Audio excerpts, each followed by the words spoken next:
Chères consoeurs, chers confrères, à la suite de la disparition du bâtonnier Cousy, nous sommes dans l'obligation, conformément à nos textes, d'organiser une élection partielle destinée à le remplacer. Cette élection doit se tenir dans un délai de 3 mois de son décès et c'est la raison pour laquelle le Conseil de l'Ordre qui s'est réuni ce 22 mars a statué sur les modalités de cette élection.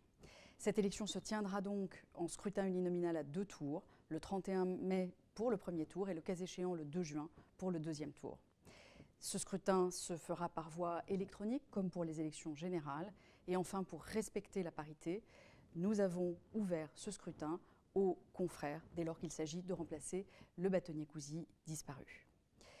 Le registre des candidatures sera ouvert à partir de ce lundi 28 mars à 9 h pour se clôturer le lundi 4 avril à 18 h dans le bureau du secrétaire général de notre ordre, Olivier Lagrave. Également, lors de notre séance, le Conseil a eu l'opportunité et l'honneur de recevoir les chefs de juridiction. Stéphane Noël, président du tribunal judiciaire, et Laure Bécuot, procureur de la République. Le président du tribunal a réaffirmé sa volonté de travailler avec les avocats de concert pour améliorer les délais de traitement, notamment en matière de justice civile.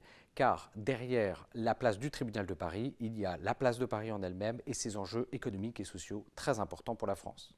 Enfin, notre collègue Stéphane Piertier nous a présenté son rapport sur la contribution du barreau de Paris aux États généraux de la justice concernant la nécessaire réforme de la procédure d'appel, avec tout d'abord la création d'une commission indépendante chargée de mesure de l'impact des réformes, mais également un juge dédié à l'instruction civile, lequel disposera de pouvoirs supplémentaires, notamment pour écarter les irrecevabilités d'office qui seront prononcées. Un rapport qui a été adopté à l'unanimité.